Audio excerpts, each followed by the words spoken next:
During his 30 years in politics, Ray Burke has had many financial contributors, but the biggest were two developers from Mayo, Tom Brennan and Joe McGowan.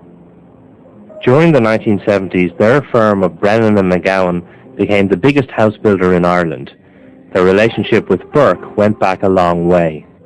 Between 1972 and 1985, accounts controlled by this man, Tom Brennan, and his partner, Joe McGowan, paid Ray Burke something between £245,000 and £375,000. Allowing for inflation, that's the equivalent of up to €2.25 million. And as well as the cash, there was the question of Ray Burke's house, Briargate.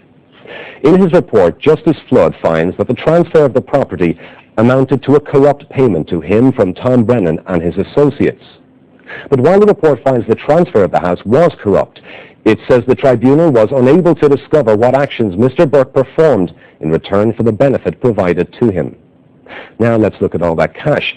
Justice Flood concludes that Burke received £160,000 sterling in corrupt payments from offshore accounts controlled by Brennan or McGowan or their associates.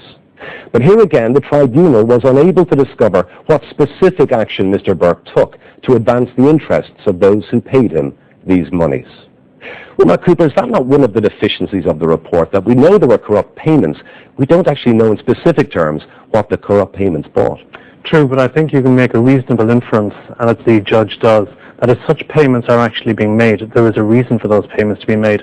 And it's been an interesting defense of many people in this tribunal and in other tribunals that, okay, the donors can say and the beneficiaries can say money was actually given or was received, but that no favours were asked and no favours were given.